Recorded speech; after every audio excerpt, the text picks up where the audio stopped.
의심을 하고 하면 좋았을 텐데라는 그런 후회인 것이 그걸 알고서도 묵인한 바는 아닙니다. 한 거는 아니라고 그건 저는 자세히 모르겠습니다. 그건 아니에요. 그거는 잘 모르겠습니다.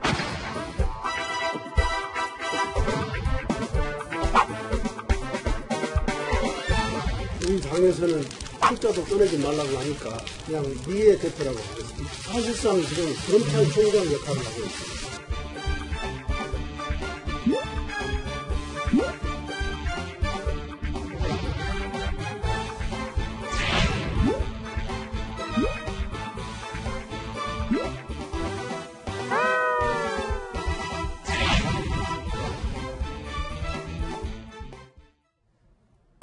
네, 변호사님. 일단 국민의당 자체 조사 결과 이유미 씨의 단독 범행이다라는 거에 검찰도 일단 동의를 했어요. 이준서 씨가 지시하거나 공모하지는 않았다. 단 이게 잘못됐다는 거를 알면서도 공개하게 했다라는 미필적 고의라는 그런 내용을 발표를 했습니다. 그렇죠. 이게 이 사건이 처음 터지는 날요. 네. 모 방송에서 이게 바로 이준서는 미필적 고의로 수사를 해야 된다. 네. 이렇게 제가 방송을 한 적이 있는데요. 네. 왜냐하면 추미애 대표도 그렇게 얘기했죠. 추미애 대표 한참 뒤에 이제 안철수하고 박지원 대표 이야기한 거고요. 네네. 저는 이게 왜 그러냐면 제가 세 가지 이유예요. 예. 첫째는 이제 이유미 씨하고 주고받은 카톡이나 내용을 보면요. 네. 충분히 이게 조작됐다는 걸 의심할 만한 사유가 있음에도 불구하고 그대로 이게 용인하거나 네. 감수했다. 네. 이런 정황들이 예를 들어 이게 뭐 청년위원장 시킨다, 또는 이게 비례대표도 받을 수 있다, 뭐 이런 거 있잖아요. 네. 이런 내용이 있고, 그 다음에 두 번째 언론 제보했을 때 기자가 이걸 의심을 하면서 안 받아주는데 그걸 그대로 묵살해 있거든요. 네.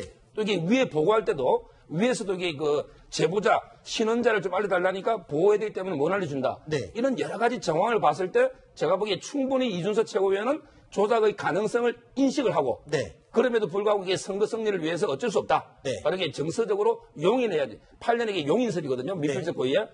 과실하고 구별할 때. 네. 그래서 이게 저는 내일 아마 영장을 봐야 되겠지만 상당히 발부될 가능성도 충분히 있다. 이렇게 그렇군요. 보입니다. 근데 문제는요, 이 미필적 고의라는 거는 지금 이준서 씨만 해당되는 게 아니라 이렇게 되면 그 위로 갈수록 다들 미필적 고의냐 아니냐를 갖고 입증하게 되는 거잖아요. 왜냐하면 단독 범행으로 이유미 씨한테 끊었으니까요. 근데 그게 아닌 게요. 네. 추미애 대표는 예를 들어 이게 박지원 대표나 안철수 후보까지는 안 된다 봐요. 왜냐하면 이게 이용주, 그 밑에 이게 김인원 변호사, 네. 이게 그 김성호 공정선거 추진 이런 단장까지만 분들을 네. 뛰어넘기가 어려울 거예요. 아. 왜냐하면 이게 이분들은 이준서 최고위원을 믿었거든요. 네. 왜 제보자를 보호를 위해서 신원을 못 준다. 네. 그렇기 때문에 제가 그분들이 미필적 고의가 되지 않는 이상은 그 네. 위선까지 더 올라가기 좀 어렵다. 네. 이렇게 보입니다.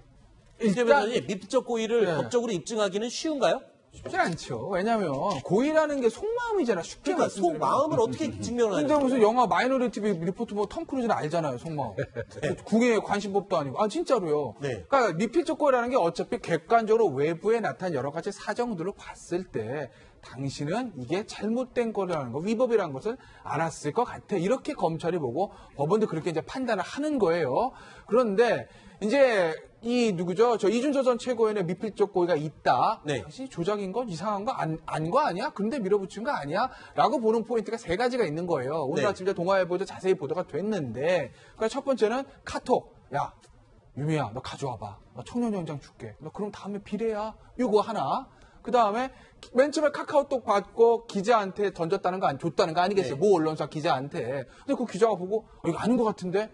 나는 이거 확인이 안 돼서 보도 못 하겠는데? 제보자 알려달라고 그랬죠. 그렇죠. 예. 근데 안 알려준 거 아니겠어요? 네. 그리고 다시 이유미 씨한테 얘기하니까 이유미 씨가 카카오톡으로 부족한가? 그럼 녹취록 가져왔다는 거 아니겠습니까? 네. 근데 문제는 어디서 생기냐면 이 녹취록을 당에다 가져줬다는 거예요. 네. 당에서도 야 이거 발표하려면 뭔가 우리가 좀 제보자는 신원을 확인해야 되는데 네. 확인 좀 해보자. 그랬더니 이준서 전 최고위원 얘기가 걱정하지 마. 100% 확실해. 남의 건 밀어. 이렇게 해서 나왔다는 거 아니겠어요? 네. 그러니까 검찰은 여러 가지 상황을 봤을 때 당신이 이거를 잘못된 거라면 알 수 있는 가능성이 있다고 보는 것인데 반대로 당 같은 경우는 아까 제가 마지막에 얘기했던 거 당에서는 야 이거 좀 이상한데 좀 확인 좀 해봐 이렇게 얘기했다는 거 아니겠습니까? 네. 그러니까 이준서 전 최고위원까지는 미필적 고의가 입증이 되게 쉬울 텐데 네. 뭐가 더 나오지 않는 이상 그 윗선으로 가기 수사하긴 할 겁니다. 네. 근데 그 윗선으로 가기는 쉽지는 않아요. 알겠습니다. 일단은 내일 영장 실질심사 결과가 나오니까 이준서 전 최고위원에 대한 구속 여부를 보고 그 이후 이야기를 하는 게 맞는 것 같습니다. 그런데 일단 국민의당 내부에서는 난리가 났습니다. 발칵 뒤집혀졌습니다. 그런데 이 상황에서 추미애 대표 우는 아이의 뺨을 때리는 걸 넘어서서 연일 불난 집에 부채질 아니라 불에 기름을 붓는 말들이 계속 이어지고 있습니다. 오늘 또 이런 말을 했습니다. 들어보시죠. DJ로부터 정치를 배웠다는 박지원 선대위원장에게 행동하는 양심에 기반한 행동을 그것을 잊지 말기를 촉구합니다. 당원 이율이 단독 범행이라고 주장하지만 그것이 아니라는 것을 박지원 위원장 스스로의 말로 증명할 수가 있는 것입니다. 제가 아침 방송에서 머리 자르기는 안 된다 라고 한 날 그 시간에 박지원 대표와 이준서 최고위원 사이에 통화 기록이 들통이 났습니다. 최종 컨펌을 하는 시간은 36초로 충분하다 보여집니다. 자, 국민의당에서 가만히 있을 리가 없죠. 이현주 국민의당 원내수석 부대표가 발끈하고 이에 또 강력히 항의를 했습니다. 추미애 대표를 공격했습니다. 들어보시죠. 이유미의 어떤 단독 범행 이상의 어떤 증거를 찾지 못했다는 얘기들이 나오니까 공개적으로 조직적인 범죄다, 모를 리 없다, 미필적 고의가 있었다, 본인이 수사를 했는지 모르겠는데요. 그렇게 얘기를 하면서 당의 수뇌부를 같이 몰아가는 그런 가이드라인을 내렸습니다. 여당의 대표가 사실상 검찰총장 역할을 하신 겁니다. 그런데 이런 상황에서 아주 구체적으로 수사 지침을 내리면서 국민의당을 괴롭히고 죽일 수 있으면 죽이라라고 그런 수사 지침을 내리는 거랑 다를 바가 없다. 이렇게 생각합니다. 일단은 국민의당 입장에서는 궁지에 몰린 상황에서 무언가 이 관심을 딴 데로 돌리고 싶은데 추미애 대표가 마침 이 말을 저렇게 툭툭 자꾸 사고를 쳐주니까 거기에 대고 지금 물고 늘어지는 거잖아요. 저는 이게 추미애 대표가요. 네. 왜 저렇게 이게 계속 말씀하시는지 도저히 이해가 안 돼요. 네. 제가 보기 과연 저게 대통령께 도움이 됩니까? 네. 지금 이게 국정의 1차 책임은 누가 이제 여당이 지는 거예요. 그렇죠. 그럼 이게 지금 과연 이게 협치입니다. 예를 들어 이게 국민의당 협조 없이 저번에 국무총리 임명도 하나도 안 됐잖아요. 네. 근데 왜 계속 저렇게 공개가 해서 하는지 이해가 안 되고요. 네. 두 번째는 이게 검찰의 수사를 조용히 지켜보면 돼요. 네. 그렇지 않습니까? 어차피 검찰이 지금 열심히 잘하고 있으니까 굳이 이게 먼저 앞서서 머리 자르기니 뭐 안철수, 박지원 대표도 관련 의혹이니 이런 거 할 필요가 없거든요. 그러니까 자꾸 수사 지침을 내린다는 오해를 사게 되는 거죠. 검찰이 지금 열심히 하고 있어요. 그대로 이렇게 조용히 지켜보고 오히려 이게 문제를 풀어나가야죠. 네. 문제를 만들면 안 되죠. 네. 계속 추미애 대표의 강경반이 계속되고 있는 거예요. 네. 그러니까 제가 봤을 때 타이밍을 놓친 거죠. 그러니까 이게 만약에 최고위원 회의에서 딱 최고위원 회의 이렇게 딱 들고 얘기하지 않습니까? 네. 원고를 듣고 읽은 거라면 나름대로 정치적 계산의 작심 발언인데 네. 처음에 머리 자르기 얘기 나온 게 라디오 방송에서 나오는 것이거든요. 네. 추미애 대표의 속마음을 제가 정확히 알 수는 없으나 뭔가 좀 아마 꼬리 자르기에 대비되는 말을 만들고 있어. 사실 정확한 표현하면 머리 감추기가 맞아요. 자르기보다. 네. 그렇잖아요. 근데 이제 꼬리 자르기랑 대비하려고 머리 자르기 말한 것 같아요. 근데 이제 머리 자른다는 그 느낌이 워낙 어감이 안 좋으니까 국민의당에서 발끈하고 나오는 건데 그렇다면 그 타이밍에서 추미애 대표가 이거 내가 발언을 조금 세게 나갔는데 그런 의도는 아니었다라고 톤을 낮췄으면 그러면 이렇게 문제는 안 커졌을 거예요. 네. 근데 추미애 대표가 그 당시에 생각을 했겠죠. 이걸 어떡하지? 내가 한 톤 죽일까? 아니면 더 세게 밀까? 후자를 선택한 겁니다. 네. 점점 강화되지 않습니까? 네. 지금 상황에서 추미애 대표가 그 추미애 대표 평소에 발언이나 평소에 캐릭터로 봤을 때 네. 지금 갑자기 국민의당 내가 그동안 말을 너무 심하게 했는데 미안해. 그러니까 국회로 돌아와. 라는 얘기는 못할 겁니다. 네. 더군다나 영장이 청구된 상황이기 때문에요. 네. 아마 추미애 대표는 계속 강하게 나갈 겁니다. 네. 국민의당도 마찬가지죠. 아까 이제 우는 아이 울고 싶다 뺨 때렸다고 그러는데 가장 적절한 표현인 게 국민의당이 지금 걱정하는 건 검찰 수사가 지도부로 올 것 이게 아니에요.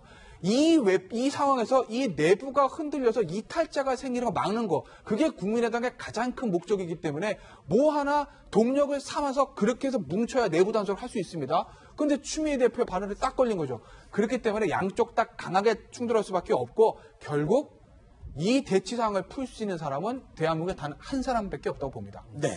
대통령. 자, 그런데요. 지금 추미애 대표가 원내대표를 당황하게 만들고 있는데 국민의당에서도 마찬가지인 것 같습니다. 왜냐하면 이현주 수석 부대표가 이 또 실언을 했습니다. 이 발언에 논란이 지금 되고 있는 발언 내용 보시겠습니다. 학교 비정규직 파업에 대한 견해를 밝혔는데 여기서 이런 말을 했습니다.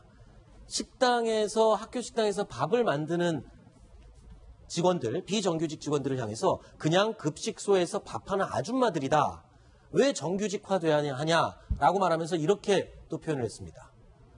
모모 놈들이야 완전히 이렇게 계속 가면 우리나라는 공무원과 공공부문 노조원들이 살기 좋은 나라가 된다.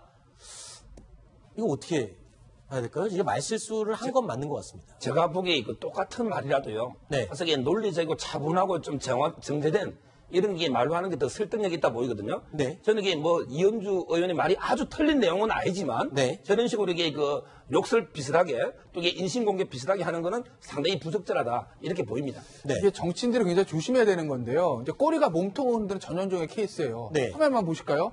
위에 색깔 가리고 보세요. 네. 이렇게 계속 가면 우리나라는 공무원과 공공부문 노조원들의 살기 좋은 나라가 된다. 네. 공공부문 파업에 반대하는 말입니다. 정책적인 말이 할 수 있습니다. 네. 앞에 거 보여주실래요? 앞에 거 다시 볼까요? 가운데 가리고 볼게요. 해마다 물가 상승률 정도의 급여 인상이 적절하지 정규직화되는 것까지는 너무 과한 거다. 할 수 있는 얘기입니다. 저 네. 얘기가 맞다 틀리다 문제가 아니라 네. 저기에 대해서 찬성 반대는 있지만 정책적 의견이기 때문에 국회에서 충분히 할 수 있는 얘기예요. 네. 과연 급식소에 있는 일하는 분들까지 정규직화되냐? 나는 반대하는데 야 공공부문 이렇게 좋은데 노조 계속 파업하면 나라 잘못되는 거 아니야? 이건 안 되는데 충분히 제기할 수 있는 정책적인 문제인데 거기에 무슨 놈들이야. 그다음에 그냥 밥하는 아줌마야. 이런 그 특정 직군을 비하하는 발언들이 들어가니 그것만 지금 기억에 남는 거거든요. 그렇죠. 이현주 의원이 국회의원으로서 뭔가 정책적인 문제를 제기하고 싶은 얘기를 싹 들어가고 본인의 실언만 남는 거예요. 그렇기 네. 때문에 국회의원들, 연예인들, 또 관료들, 청와대 비서진들 전부 다 말 한마디 하는 마디 굉장히 조심해야 되는 거죠. 네. 누군가가 그런 얘기를 했던 게 생각나네요. 정치의 절반은 말이다. 라는 말이 생각이 나네요. 알겠습니다. 조금 더 얘기를 해봤으면 했는데 시간 관계상 다음 아이템으로 넘어가야 되니까요.